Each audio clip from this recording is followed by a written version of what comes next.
Olá, pessoal! Sejam bem-vindos à nossa última live em parceria com o Museu do Ipiranga, o Museu Paulista. E hoje a gente vai conversar um pouquinho sobre a transformação da São Paulo do século XIX para o século XX. E nosso convidado não poderia ser mais especial, é o Paulo Garcês, professor do Museu do Ipiranga. Uma honra ter ele aqui com a gente. Então, vamos lá, vou chamá-lo aqui, peraí.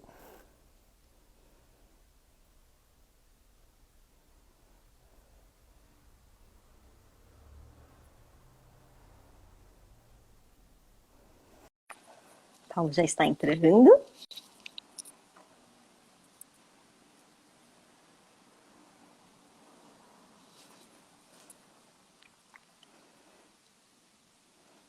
Só um minutinho que ele já vai conectar, pessoal.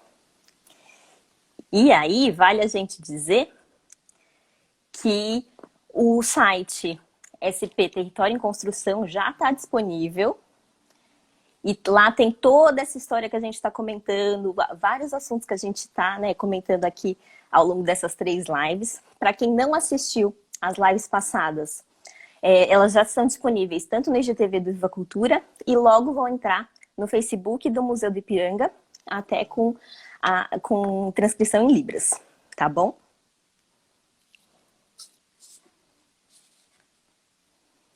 Só um minutinho que eu acho que o Paulo teve algum problema com a conexão, mas já vai entrar. Deixa eu enviar novamente a solicitação.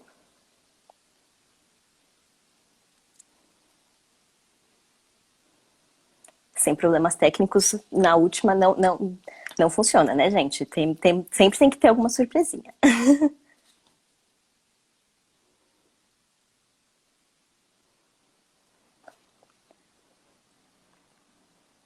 Bom, enquanto o Paulo entra, deixa eu lembrar até um pouquinho das lives que a gente já teve aqui, que já conversou.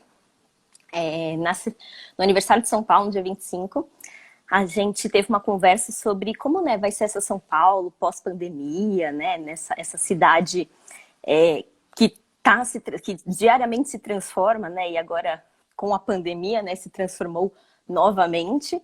Então a gente até volta um pouquinho no tempo para entender como foi essa transformação e quais os reflexos na cidade de hoje. E aí pensando para o futuro, os reflexos dos desafios de hoje para o futuro.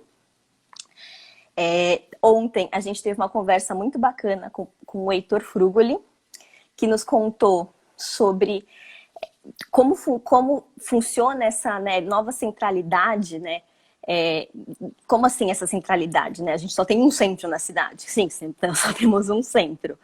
Mas como esses centros de atenção, vamos dizer assim, mudam ao longo do tempo. Então, se a gente no passado já teve o centro como uma área nobre, que hoje perdeu um pouco desse caráter mais aristocrático e tal, e aí temos a Paulista, que já teve grandes edifícios e teve, não tem, né? Mas que era sede, de fato, de grandes empresas, centros empresariais. E aí hoje esses centros empresariais mudaram para áreas como a Berrini, como a Faria Lima, Então, como que se dá essa transição desses centros de atenção, na cidade? Foi uma conversa muito bacana. Falamos sobre um pouco de tudo. Até o Heitor tá aqui. Oi, Heitor! O vídeo com a transmissão completa da live já está disponível aqui no IGTV do Viva Cultura, tá bom? Eu acho o Paulo tá tendo algum problema. Vamos tentar novamente chamá-lo.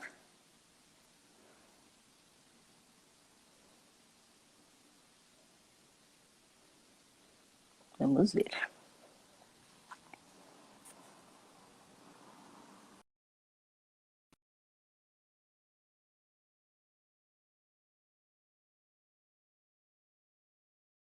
Senão eu encerro a live e a gente começa novamente.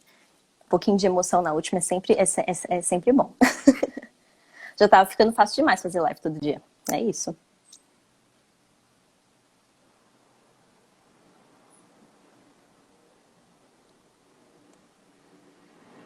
Gente, eu vou derrubar a live rapidinho, só para tentar falar com o Paulo, ver o que aconteceu. E aí eu volto. Ai, vamos ver se agora vem. Vamos ver, cruzem os dedos.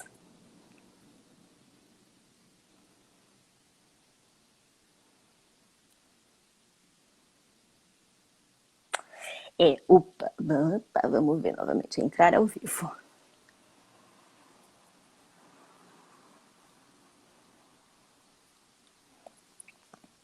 Acho que agora foi.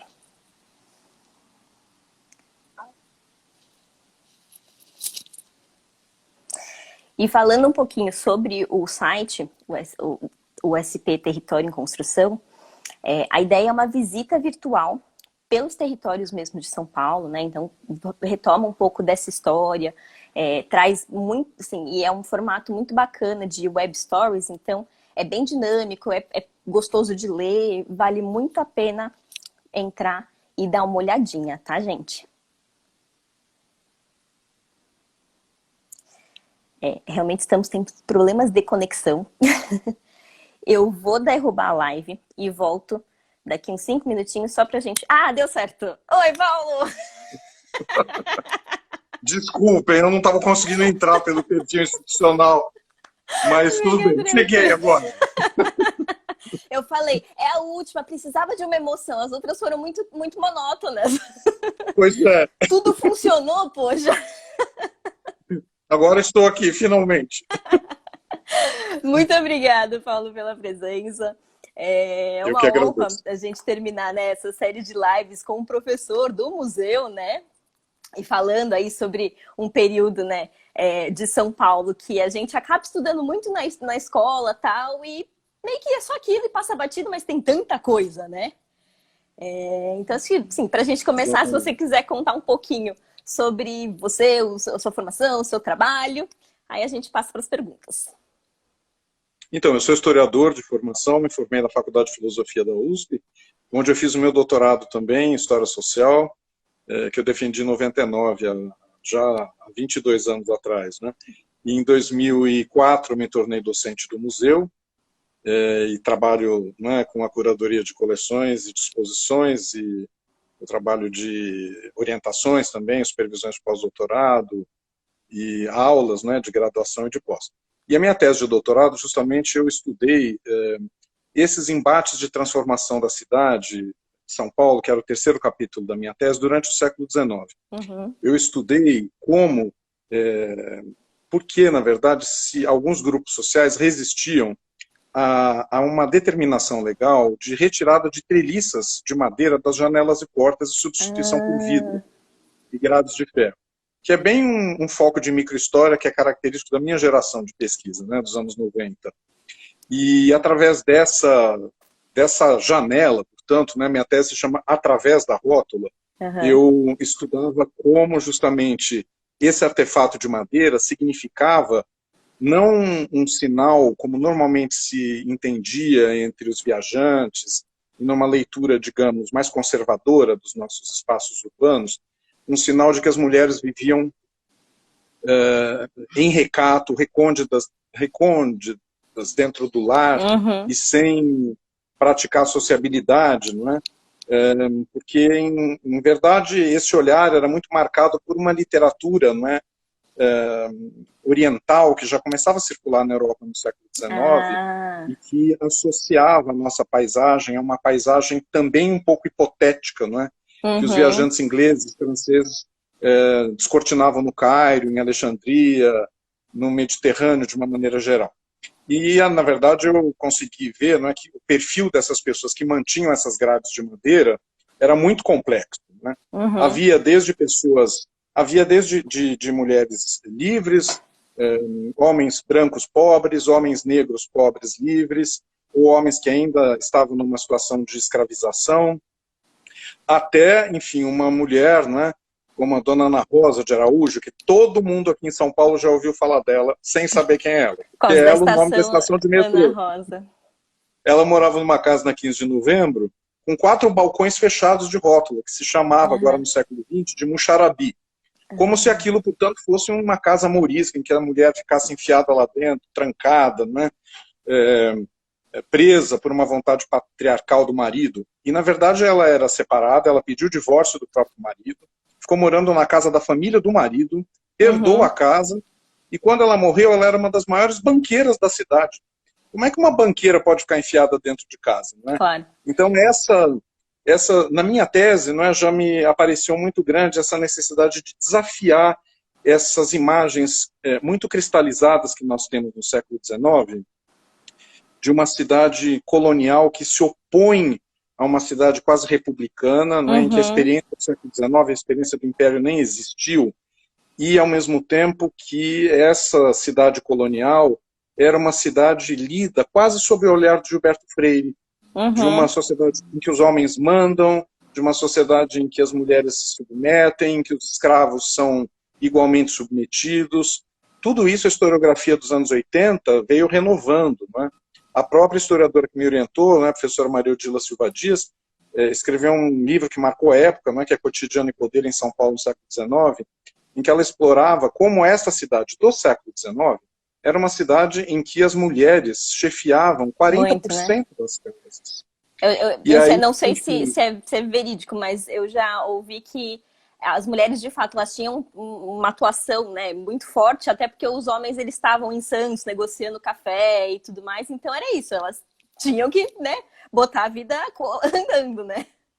Desde o período colonial, tanto as mulheres brancas de elite, né, porque os maridos estavam nas expedições sertanistas para escravizar populações indígenas ou buscar ouro, etc., ou para destruir quilombos no norte, né, de negros, mas das mulheres pobres ou as mulheres que estavam escravizadas, não é?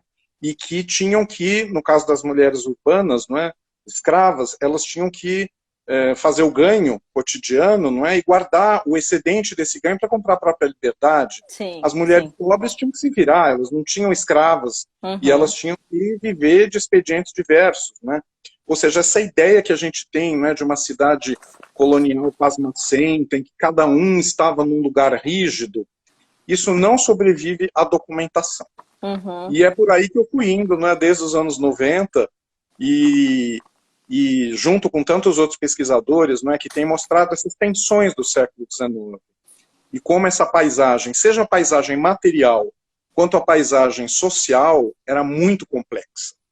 Muito cheio de antagonismos, com muitas identidades urbanas diferentes, e eu acho que nosso encontro hoje pode ainda me fazer pensar e fazer vocês também pensarem. Com certeza. Não, olha, do nosso lado, com certeza, já está nos fazendo pensar. Porque é Para mim isso, também. a gente sempre aprende, né? Que é aquela coisa meio quadradinha, do tipo, não, olha, é isso e não sai disso, entendeu? Mas não, né? A história é muito mais complexa, né? Do que nos é posto ali, né? Claro. E é impressionante porque a gente tem uma oposição mesmo, né?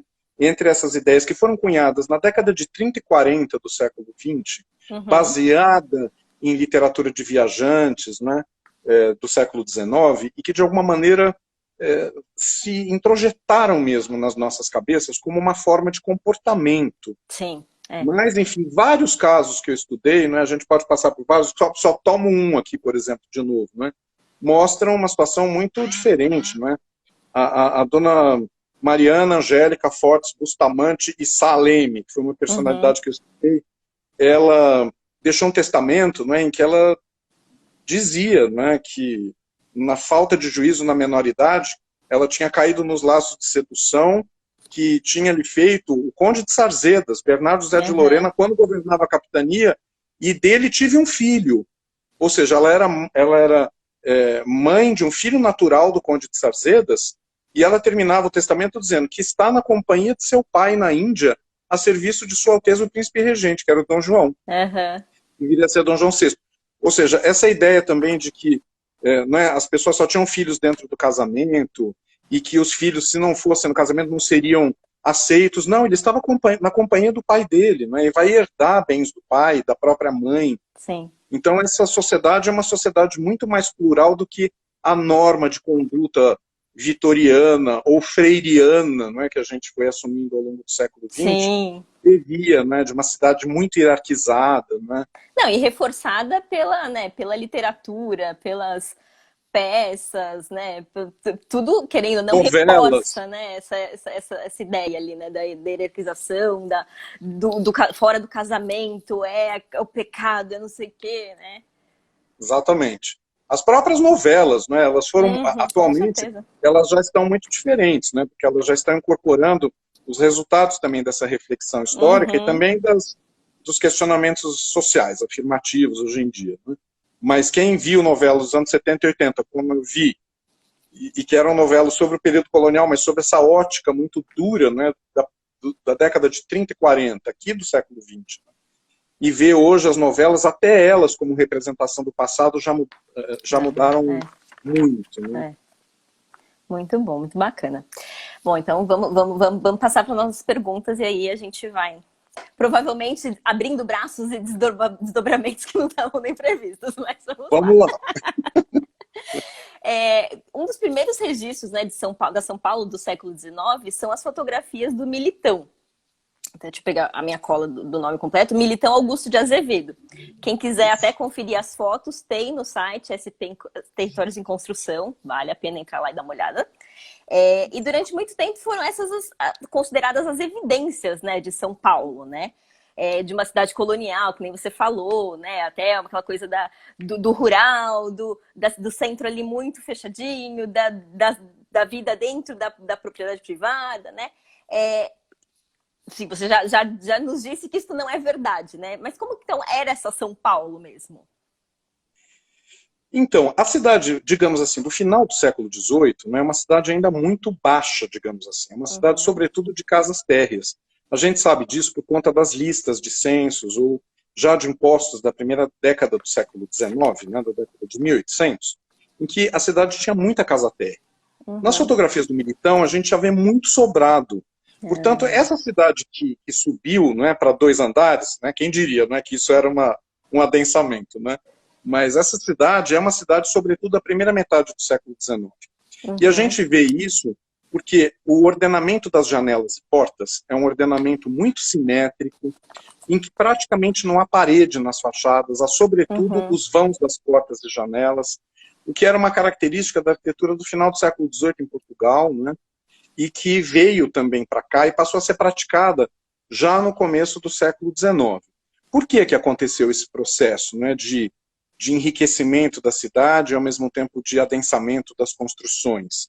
Porque, de alguma maneira, a cidade vinha fortalecendo seu papel comercial, de entrocamento, papel esse que é responsável pelas grandes fortunas da cidade ao longo do século XVIII, né, como uma docente do Museu Paulista, a professora Maria Aparecida Borrego, demonstrou no livro dela, chamada Teia Mercantil.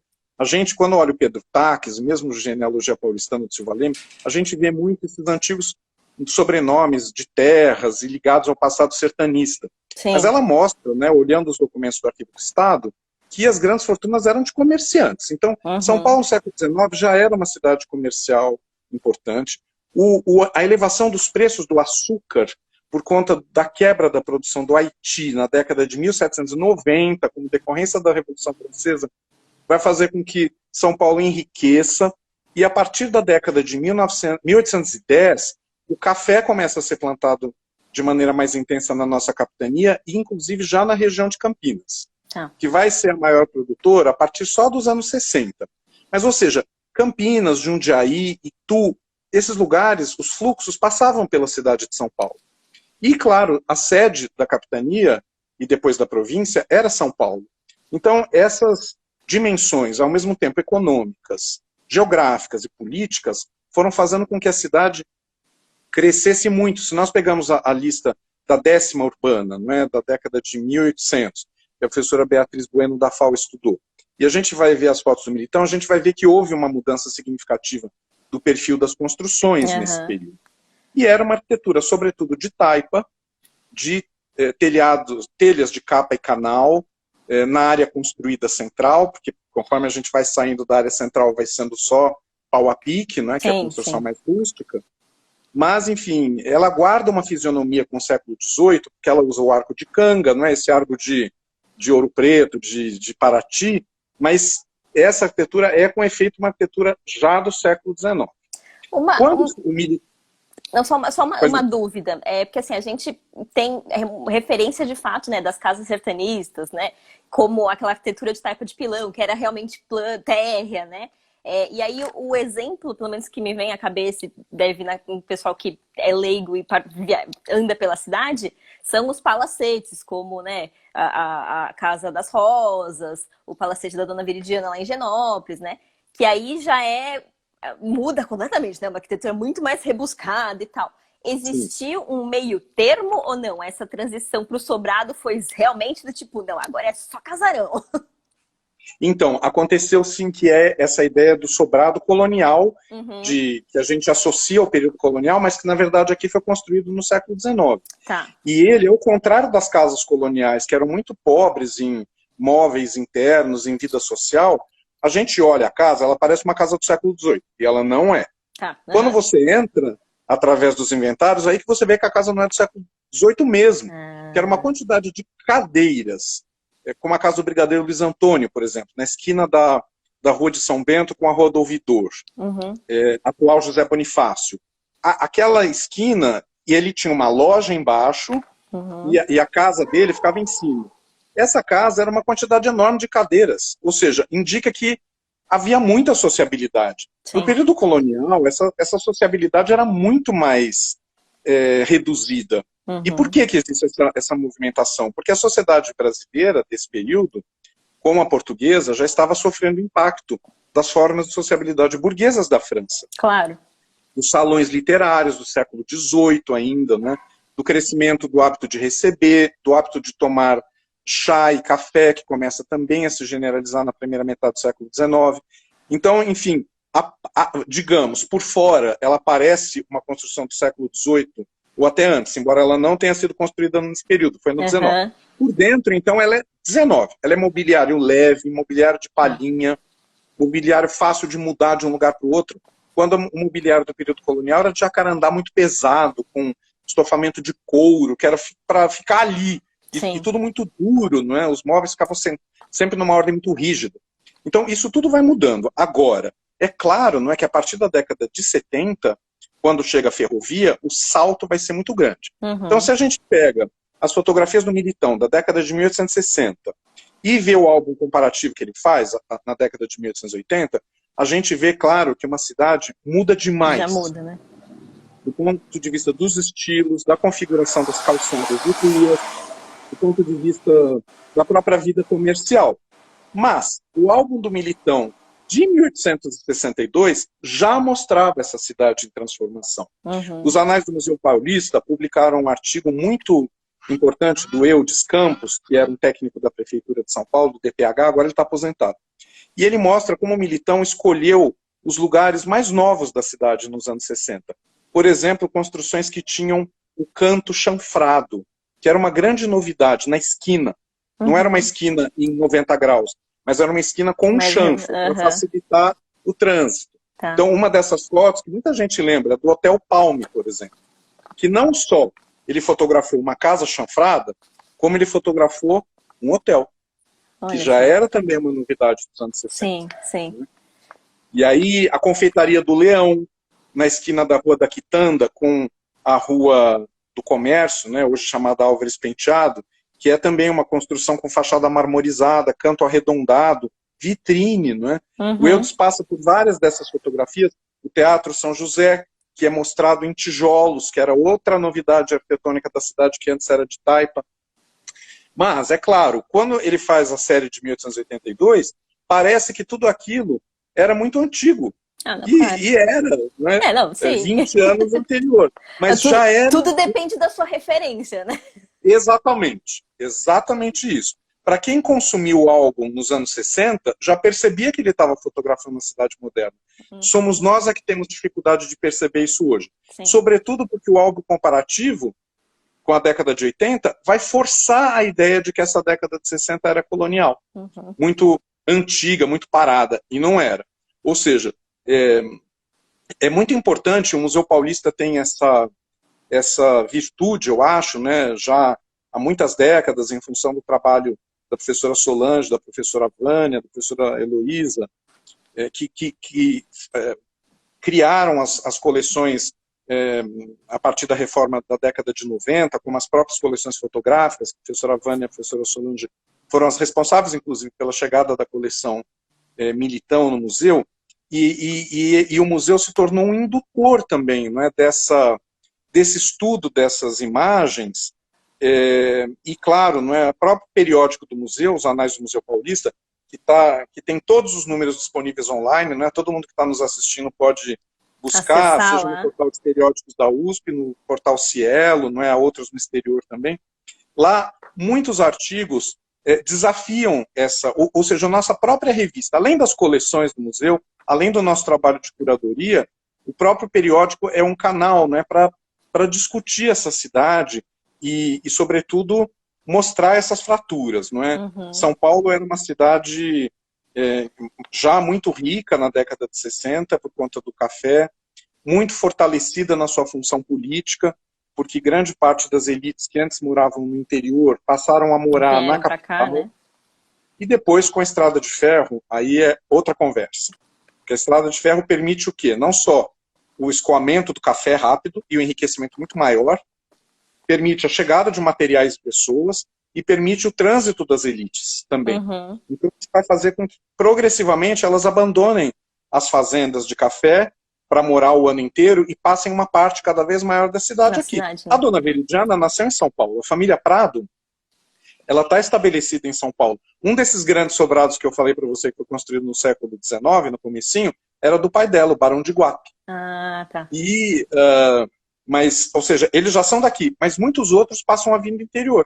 Como é o caso, por exemplo, da família Paz de Barros, né, que é de Itu e que vai ter vários irmãos que vão se transferir para cá, inclusive o Barão de Piracicaba, o segundo Barão de Piracicaba, que vai construir um dos primeiros palacetes mesmo, afastados do lote, um pouquinho depois da Dona Veridiana, né, na antiga rua Brigadeiro Tobias, que também foi um lugar de concentração desses primeiros palacetes, né, da década de 70 e 80. Uhum. E que o Eudes Campos também estudou num artigo do Museu, dos Anais do Museu Paulista, chamado Nos Caminhos da Luz.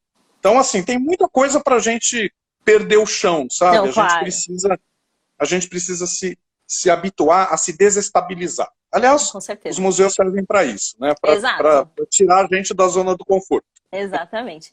Acho que vale, assim, até só dar uma comentadinha, Paulo, porque a gente tem... Hoje São Paulo é gigante.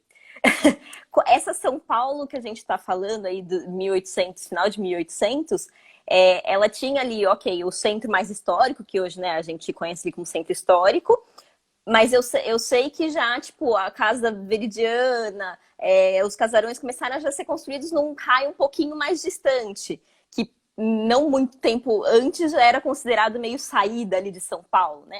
Você consegue só delimitar, assim, em territórios com referências para a gente saber mais ou menos esse núcleo que a gente está falando de São Paulo de 1800?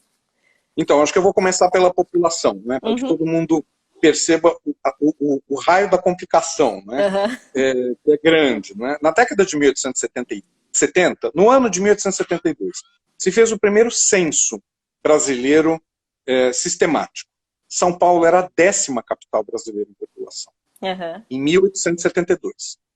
Em 1890, pouquinho tempo a gente já está lá.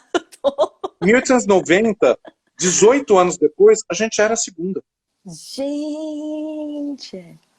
Então, esse crescimento foi extraordinário. E, para essa população toda ficar na cidade, tinha que caber.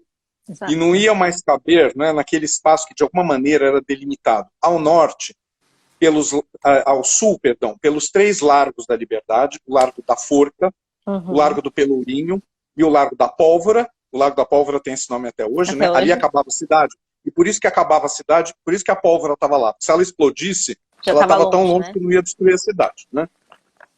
Ao norte, terminava no máximo nas chácaras ali atrás do Mosteiro de São Bento, né? Da rua... Nossa, Florencio de Abreu. Que hoje em dia é tipo, gente, é super centro ali, não é possível. Exatamente. Na década de 70, para oeste, terminava ali em torno do Largo de Santa Ifigênia. E a leste, a mancha ia já rareando até chegar na Igreja do Bom Jesus, ali na Celso Garcia. Que hoje é uma igreja neomaneirista italiana enorme, eclética, né? mas que antes era uma igrejinha de taipa. Uhum. O resto eram lugares já muito afastados. A Penha, Uó, Pinheiros, Santo Amaro, Cotia, todos já existiam, mas todos eram realmente Bem localidades afastados, bem né? rurais. Uhum. Ou seja, a partir da década de 70, os loteamentos começam a estourar na cidade, né? Um que sempre as pessoas lembram, que eu mesmo estudei, foi o loteamento dos Campos Os Elíseos, Campos que foi feito Elíseos. por Frederico Gletti e pelo Notman, que é um dos primeiros, né, que adota essa quadrícula, com uma preocupação já com arborização, com regularidade, né? Mas, na verdade, essas expansões, elas já estão em direção a todos os quadrantes. Uhum. No mapa, no principal mapa que nós temos na década de 1890, são vários, né, mas um deles que mostra muitos loteamentos, que foi reeditado em facsímile pela Comissão do Quarto Centenário, e a gente tem no museu também, ele mostra muitos bairros já, que ou já existem, na década de 90, ou já estão alinhados, prontos para serem ocupados, como é o caso da Vila Cerqueira César, que hoje ninguém mais sabe o que é. Mas a Vila Cerqueira César é aquele bairro que começa na Avenida Doutor Arnaldo e termina na Rua Antônio Bicudo. Antônio Bicudo não, na Francisco Leitão, em Pinheiros. Hoje a gente chama de Pinheiros. Todas aquelas travessas da Teodoro Sampaio, Oscar Freire, Capote Valente, tudo, aquilo é a Vila Cerqueira César original. Uhum. E a gente vê ali que já está indicado o loteamento, mas é claro que está começando. Claro. Agora, a mancha da cidade já tinha crescido para todos os lados. E é claro que a ferrovia também permite que as pessoas morem longe. Uhum. São Miguel Paulista é uma região que começa a se adensar rápido, assim como Ermelino Matarazzo e tudo. Por quê? Porque além de ser uma área industrial e fabril, eu podia morar lá e me dirigir ao centro de trem. Por causa do trem, né? Exatamente. Então, enfim, é um crescimento bem vertiginoso, né? A gente tem, em 1900, digamos, já, né? A cidade começando a tocar no que é hoje o Paraíso e a aclimação, por um lado. Para a Zona Leste, o Brás e a Moca já muito ocupados, inclusive com fábricas. Para o Norte, Bom Retiro já totalmente loteado. O bairro da Coroa começava também em torno do terminal Tietê, né? O atual, né? Uhum. Do atual terminal Tietê. Santa Cecília, Vila Buarque, Higienópolis, Campos Elíseos, em direção ao oeste. Sendo loteado já. E em direção ao sul, a famosa Avenida Paulista, né? Que também já estava aberta na década de 90. Então, enfim, a cidade galopou mesmo, né? Mas isso não significa que essa cidade, antes da ferrovia, não era uma cidade que também estava em processo de transformação. Né? Claro. Esse processo tem etapas diferentes, né, faces diferentes, e ele atravessa todo o século XIX. Então a gente pode colocar assim, em bullet points, que o desenvolvimento, né, esse vertiginoso aí da cidade nesse período, ele se deu principalmente pelo crescimento exponencial da população, a ferrovia e aí o capital vindo do café, um pouquinho do açúcar que restava, né? É mais ou menos isso, assim. Isso, e o começo da industrialização, que começava já a pipocar também na cidade. Né? E a gente tem que pensar que, no âmbito desses fluxos, vieram, obviamente, milhares de estrangeiros do Mediterrâneo Europeu, do antigo Império Otomano, né, do que hoje nós chamamos de Síria e Líbano. A partir de 1908 começam a chegar as populações japonesas também, ou seja, um contingente imigrante que marca a cidade, mas essa cidade da década de 80, da década de 90, também é o destino de populações negras que estão livres depois da abolição e que deixam muitas vezes as cidades do interior e vão para a capital em busca de trabalho, né, porque de era a mão de liberdade, obra das fazendas, né? Exatamente, e que era uma mão de obra qualificada. Porque a gente tem que pensar que as fazendas de café, elas eram unidades industriais. Ou seja, a ideia de que a população escrava também não estava vinculada a uma condição moderna, sim, estavam. Não é? As fazendas de café produziam numa escala industrial absurda, mesmo. Né? E para que o café pudesse ser o estimulante do capitalismo. Somos nós que fizemos, né? O povo ficar acordado numa época que não tinha luz elétrica. É verdade. É verdade. O Brasil é uma das molas mestras do capitalismo industrial do século XIX. A luz elétrica é do final do século XIX. Como é que a gente vai fazer as pessoas trabalharem sobretudo no hemisfério norte, em que a luz Não, que e do tem inverno dias curtos, né? No inverno, tudo mais, exatamente. exato. É café no povo, não é? Isso, de alguma maneira, serviu, né, para Olha, acelerar os nunca ritmos tinha da indústria. pensado nisso, é real, né? Tem essa interferência do café na história. Nós somos total, né? Quer dizer, nós fornecemos, talvez aí não fique tão gentil, mas a gente fornece a droga do capitalismo, que é a cafeína. A gente fala em café, né? Mas a gente está fornecendo a cafeína, né? Sim, para o sangue das pessoas, para os metabolismos se acelerarem. Né? E isso é realmente uma das molas mestras do capitalismo e da riqueza de São Paulo, e que traz essas populações de dentro, populações de fazendeiros que vêm para a cidade. E outra coisa que a gente também tem que lembrar, a ideia de que a migração nordestina é uma coisa dos anos 60, dos anos 50, por conta da industrialização, também já foi revisto pelos historiadores. Que já começou Os muito lá nordestinos atrás. já estavam vindo para cá desde as fazendas de café. Uhum. Na Bahia, por exemplo, eles se chamavam São Pauleiros, os que iam e vinham. Né? Entendi. E a gente, portanto, tem essa força econômica, né, que é avassaladora e que vai fazer com que a malha ferroviária cresça no interior e que invada as terras indígenas e que dê 1000 conflitos com essas populações no início do século. É uma história trágica a do oeste de São Paulo, né, por conta dos massacres dessas populações indígenas e que, de alguma maneira, repercutem aqui na cidade. Um quadro, por exemplo, do nosso acervo, do museu, que se chama Fundação de São Paulo, que foi estudada por uma pesquisadora que hoje faz pós-doc conosco, que é a Michele Monteiro, ela mostra que o então diretor, o Iering, do museu, que não era simpático à causa indígena, ele e o presidente da província, o quadro é pintado, mas não vem para o Museu Paulista, onde já estava a Fundação de São Vicente. Esse quadro vai para a Pinacoteca.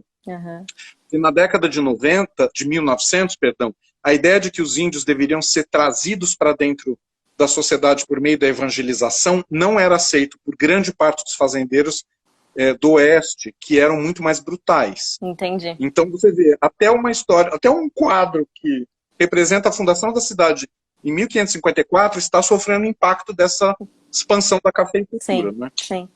Que coisa. E aí, em termos políticos, esse recorte mesmo da história ali do século XIX, século XX, marca justamente a transição, né, da São Paulo imperial, né, para São Paulo republicana.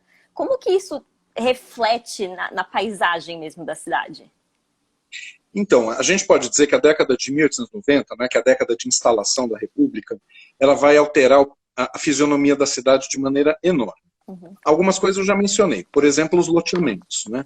É dessa época, por exemplo, a abertura da Avenida Paulista, que é o primeiro logrador em São Paulo que tem o termo avenida, que vem da Avenue francesa, das avenues do oeste de Paris, sobretudo. Né?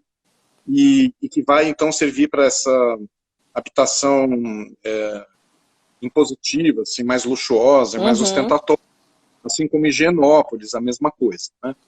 Então, por um lado, a gente tem essa cidade que cresce para os bairros de elite, que cresce para os bairros de classe média, que cresce para os bairros operários, mas na década de 90, o que começa a aparecer na cidade também é um esforço que as elites dirigentes fazem de monumentalizar a cidade.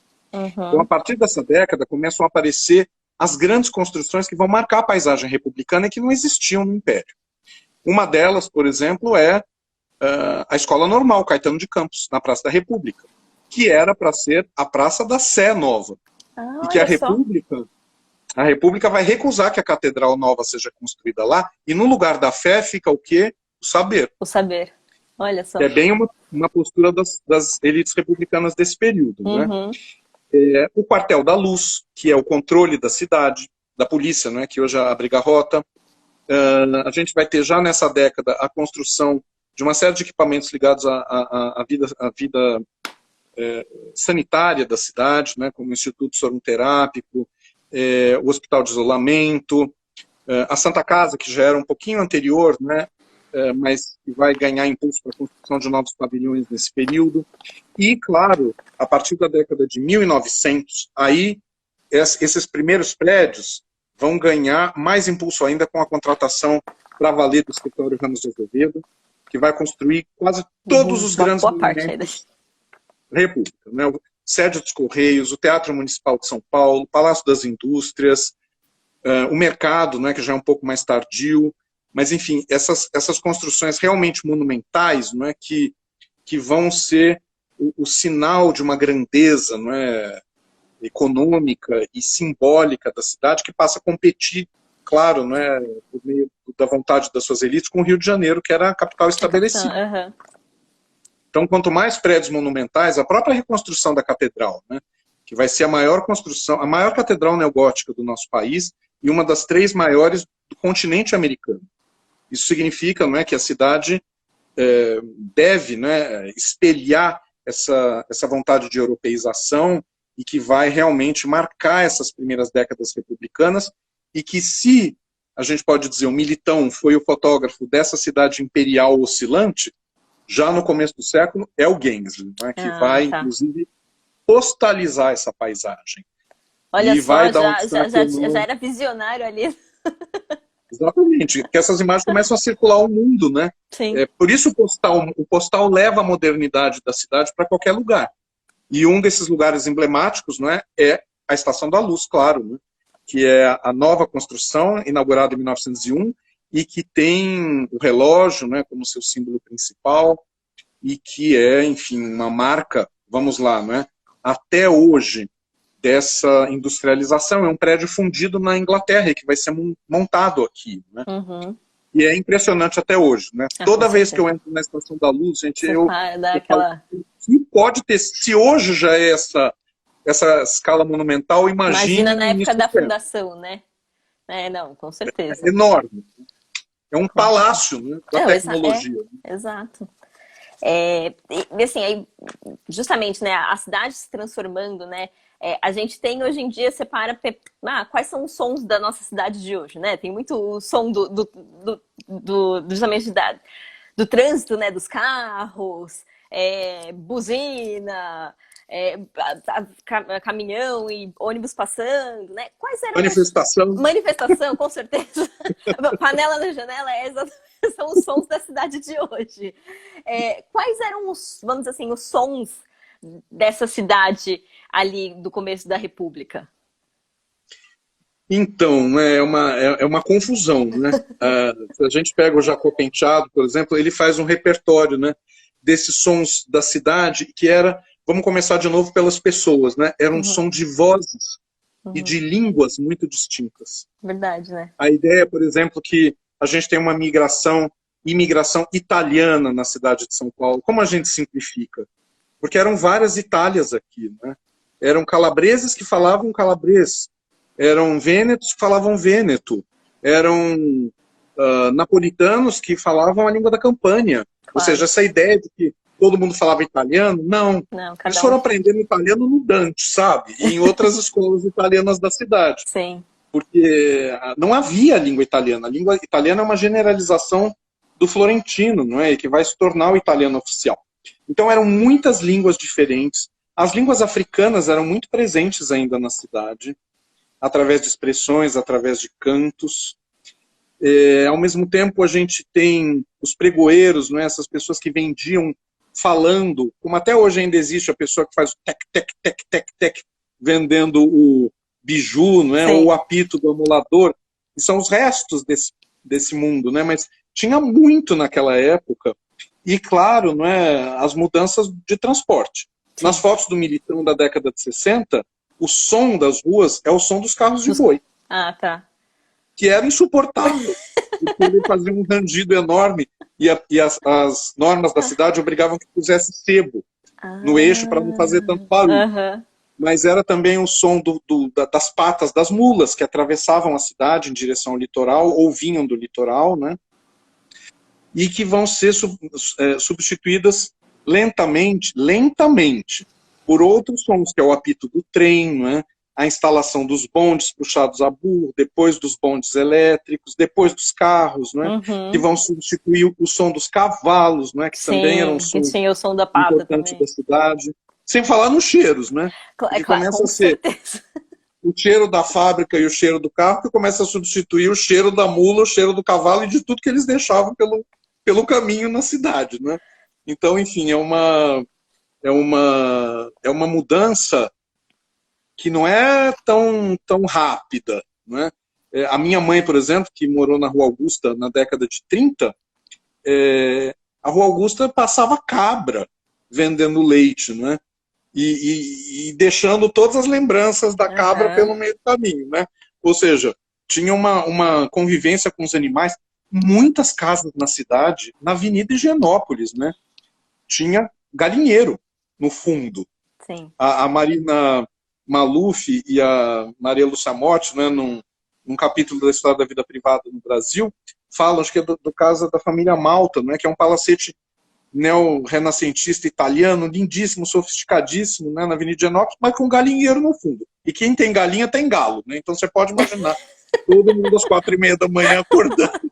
Isso sem contar os galos meio desregulados, né? Que fica cantando às vezes o dia inteiro. E um galo do vizinho disputando com o outro galo, né? Ou seja, quando a gente vê as fotos do Gainesville, a gente acha que é uma cidade ali, entendeu? Paris, não.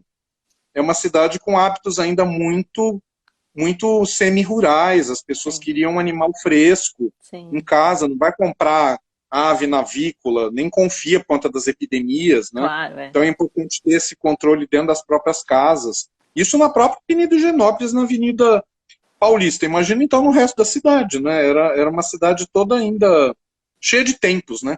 Sim. Você até comentou dos cheiros, dizem que o hábito de desejar merda nos teatros era justamente por conta, né?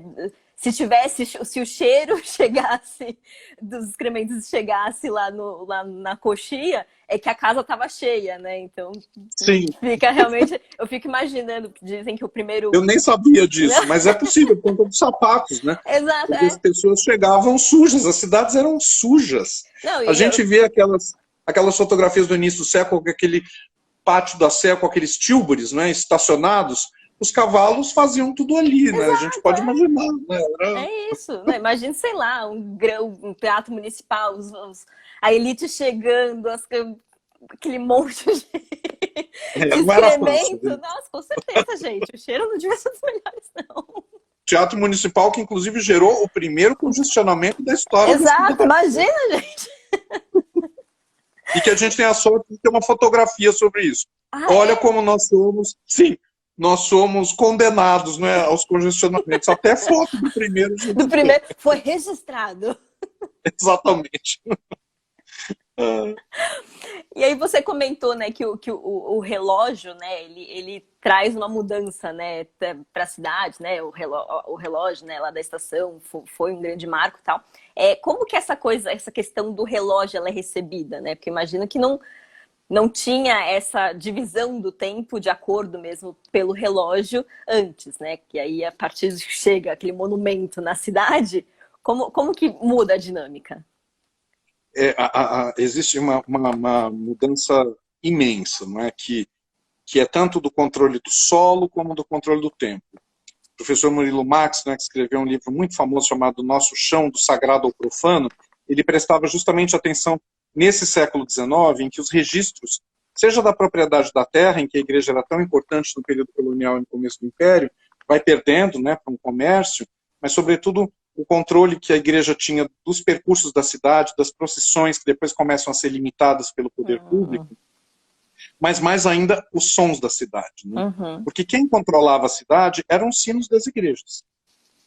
E São Paulo tinha muitas na área central, eram quase 15. E cada uma delas com o horário da sua missa, com o horário das suas orações matinais ou do Ângelus no final do dia, enfim, cada uma delas com o seu código de sinos. O que, por exemplo, hoje em Minas Gerais ainda é muito preservado. Né? A gente entende pelos sinos o que está acontecendo na cidade. Sim. E é claro que esses ritmos da cidade eram muito mais pautados pelas horas da igreja. E isso vai mudar enormemente ao longo do século XIX, né? Porque o relógio vai estar nos bolsos, depois o Santos Dumont vai sugerir o relógio pulso, né, bem mais para frente, mas o relógio passa a estar também nos lugares públicos. E em São Paulo, nenhum exemplo é mais importante para nós do que a Estação da Luz. A Estação da Luz institui o relógio, digamos, londrino na paisagem. Né? ele é uma reinterpretação, claro, muito diferente, até do ponto de vista estilístico, mas também de escala, do relógio do parlamento na Inglaterra, né? Que nas horas cheias toca o Big Ben, que é o grande sino, né? A gente acha que o relógio que chama Big Ben, não. Big Ben é o sino, mas que tocava a hora cheia, né? Mas é o relógio, né, do parlamento, das Uma casas do dúvida. parlamento. Antes do relógio, né, que você falou que a cidade era pautada pelos sinos, esses sinos, eles soavam o quê? De acordo com as missas, alguma coisa assim? Com as missas e com os horários de rezas obrigatórias. Então, Tá. por exemplo, os beneditinos, até hoje ali no Largo de São Bento, né, no mosteiro, eles rezam em horários fixos.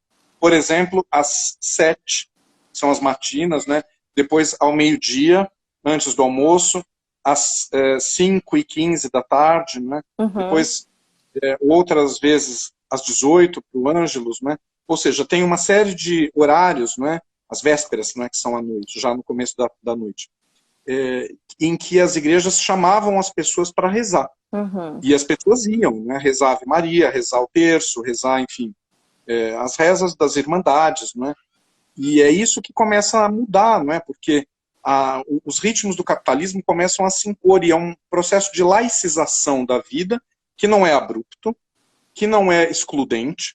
Tanto é que o Mosteiro de São Bento, por exemplo, vai combinar as horas religiosas com as o horas do relógio. relógio. E o relógio de São Bento é tido e havido há décadas aqui em São Paulo como o relógio mais pontual da cidade, mais ainda do que o relógio da Estação da Luz, né? Ou seja, a igreja traz esse relógio, né? Como, aliás, já havia, não é? Outras, a Sé tinha, não é? O relógio e tal.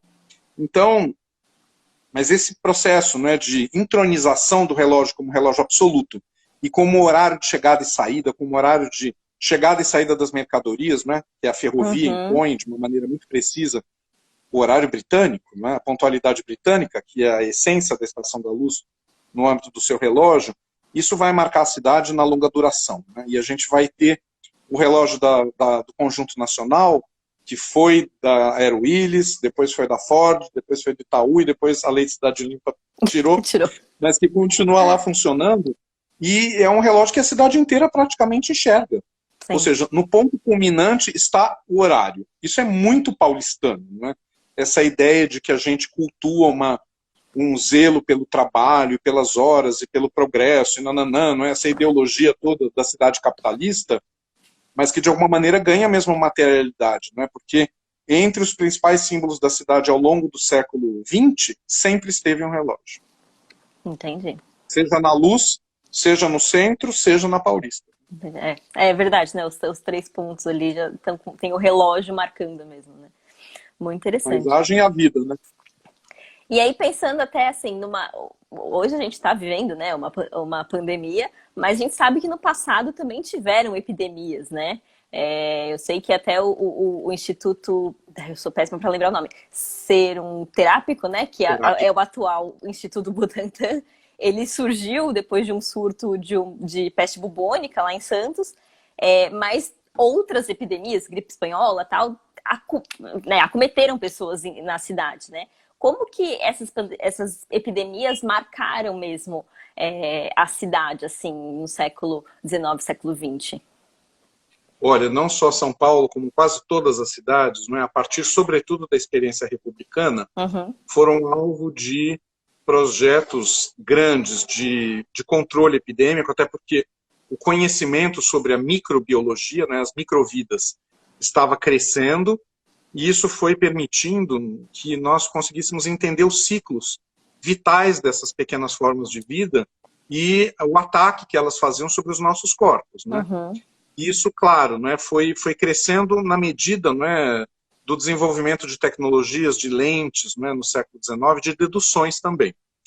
Então, quando a República é inaugurada, no final da década de 80, muitas elites regionais vão se organizar para superar uma certa dificuldade que o governo imperial tinha de atacar com força a necessidade de reformas urbanas que iam desde do estancamento, não é, de áreas inundáveis, não é, de pântanos, da drenagem desses espaços, não é, até, claro, uma necessidade de controle das próprias casas, dos quintais, dos esgotamentos internos, né?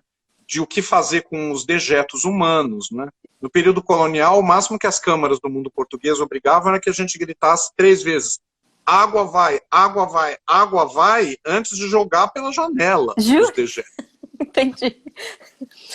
Era uma medida, né? Pelo menos você tá avisando. Quem tinha população escravizada ainda podia obrigar escravos ou contratar mesmo escravos para levar para os rios os dejetos. Mas, enfim, as ruas eram muito sujas. Né? Claro, e isso também, de alguma maneira, acontece num período de tempo bastante largo. E essa cidade vai ter que ser alterada. Por quê? Porque as epidemias, a partir da década de 1850, começam a assolar não apenas o Brasil, como o mundo todo. E por quê? Por causa dos navios a vapor, que começaram a levar as formas de vida muito rapidamente de um lugar para o outro, e as epidemias se espalharam. A febre amarela é o maior indicativo disso. Ela se universalizou com uma velocidade muito rápida. E aí, é claro, a década de 90 vai ver mesmo a criação dessas instituições, do próprio Hospital de Isolamento, que é a base do Emílio Ribas, hoje, ali na Dr. Arnaldo, que era fora da cidade, né? Hoje é super dentro. Hoje está super dentro. Distante. E o serviço sanitário, não é, que fazia a desinfecção dos lugares, os códigos sanitários, os códigos edificadores da cidade, né, os códigos edilícios que diziam que a casa tinha que ter porão alto, que a casa tinha que ter ventilação cruzada, que se proibiam as alcovas, que vinham desde dos tempos árabes, né, do espaço fechado interno, que passavam a ser controlados para que essa circulação de ar aumentasse, os terrenos ficassem secos, drenados e, claro, as vacinas. E é bom lembrar, né, que no momento hoje de discussão das vacinas, né, elas também não eram aceitas com tranquilidade no século XIX, né, sobretudo a vacina da varíola, e aos poucos isso foi se tornando consensual na população, que é necessário vacinar para preservar a si e aos demais, né?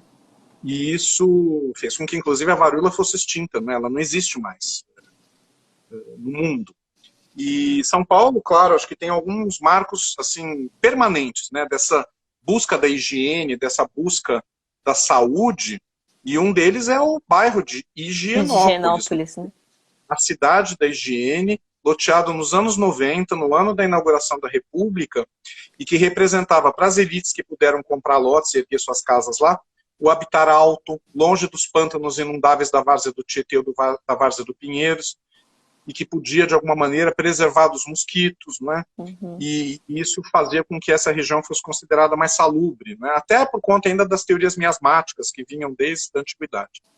Então, foram muitos caminhos, né, na verdade, de controlar as epidemias na cidade.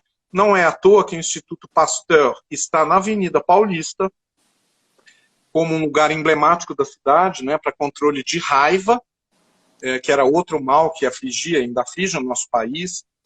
E, claro, não é, a gente foi vencendo, não é?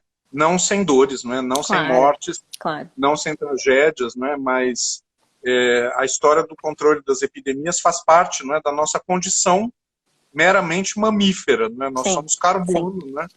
E essas microvidas querem nos devorar, não é? É isso, não é?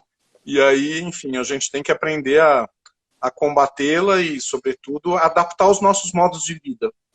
Acho que a pandemia vai mudar definitivamente muitas coisas, né? Uma delas, por exemplo, que eu já praticava até um pouquinho antes, por conta de um amigo que tinha muito contato com a China, né, e que praticou isso aqui em casa, aí eu falei, né, deixar o sapato na porta. Sim.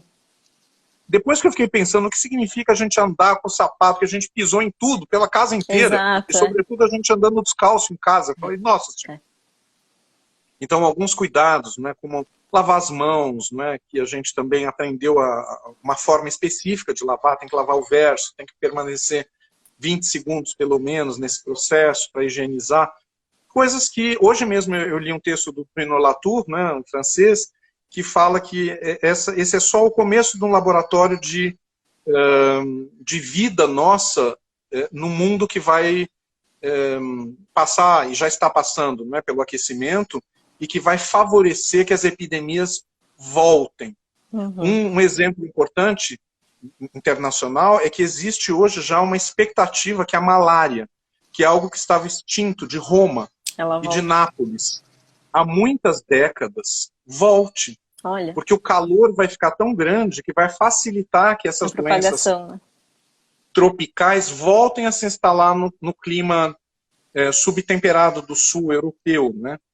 Ou seja, não é, muita coisa vem pela frente, não é? A própria Sim, agressão que nós fazemos aos espaços naturais promove a liberação de formas de vida que antes viviam encapsuladas naquele lugar, né? sim, E a gente começa a comer tudo, né? Morcego, comer, enfim. Né? E é claro que aquilo que antes ficava preso... A AIDS aconteceu isso, né? Ela estava presa nos primatas, em macacos, não é? uhum. E escapou daquele microsistema e foi se alastrando pela África e depois ganhou o mundo, Ganhou né? o mundo. Ou seja, quanto mais nós invadirmos as áreas naturais, mais as formas de vida que estão estabelecidas ali vão tentar sobreviver em outros lugares, né? Sim, Então, enfim, né, essa vida é uma vida longa, não é? Nós, é claro, sofremos hoje muito menos do que antes. Se a claro. gente compara a quantidade de mortes na febre amarela, né, de 18 para frente, né, que foi avassaladora, não é muito maior do que agora, mas, enfim, 2 milhões de pessoas até o presente momento é muita Não, gente. Né? com E certeza. no nosso país, né, 220, muita gente. Né? Sim, Fora aqueles que não estão declarados. Então, a gente tem que se preparar, né, para aprender sempre a viver com uma natureza que é maior do que nós. claro, exato. Né? A gente tem essa mania de achar que, ah, não, nós polegares opositores dominamos tudo, mas pera lá, né? Não, não, Doce não engano. dominamos. É bom a gente aprender rápido e logo, não é que Exatamente. nós Vamos dar uma baixada precisamos... ali no ego, né? Vamos ouvir. Exatamente. É muito duro, não é? Ainda que nós tenhamos a ciência do nosso lado, né? Um conhecimento acumulado e disperso no mundo todo, né? No caso das vacinas, por exemplo, a gente vê que foram parcerias internacionais criando essas vacinas, Sim, com grupos de pesquisadores no mundo todo, inclusive aqui no Brasil, né? No Butantan, em São Paulo, e em Manguinhos, no Rio de Janeiro. E nós estamos todos, né, numa batalha que é coletiva, né? Que é mundial contra essa situação. Né? E que ainda está longe de ser vencida. Né? exatamente. Longe. Paulo, muito, muito, muito obrigada pela participação, por todos os Nada. ensinamentos. Acho que fica muita coisa aí para a gente pensar, alguns insights assim que muita gente provavelmente nunca tinha parado para pensar também. Nem eu, porque cada pergunta que você faz, eu também tenho os meus insights aqui na hora. Que bom, a conversa boa é assim. Pois é. Muito obrigada mesmo. Eu que agradeço. Fica de novo o lembrete que esses conteúdos tem muita coisa também no site, né? No SP Território em Isso. Construção. Vale a pena olhar. E acompanhem aí todo o nosso trabalho no Museu Paulista, né, nessa preparação para que o Museu do Ipiranga reabra em 2022. A gente contou com a gentileza da sua participação essa semana e de todo mundo que nos seguiu aqui. E vamos lá, né, preparar a nossa instituição para manter esse museu fórum, esse museu vivo, para rediscutir a cidade, as nossas memórias, as nossas fontes e rediscutir o futuro também. Exato. E, ó, e quem estiver com muita saudade, aproveita os periódicos que já estão disponíveis para dar uma olhadinha, que o Paulo comentou, né? Isso mesmo, análise do Museu Paulista. Todo mundo pode entrar, é de graça, e ler tudo que está publicado nos nossos números. Gente, obrigada pela participação de todo mundo. Lembrando que essa live ela vai ficar salva aqui no IGTV do Viva Cultura. Logo também vai estar disponibilizada no Museu do Ipiranga com a legenda em Libras. E obrigada, gente, pela participação. E vamos aí refletir um pouco sobre esses territórios, essas transformações da nossa São Paulo. Obrigada novamente, Paulo. Eu que agradeço. Um abração. Obrigadíssimo. Tchau, tchau, gente.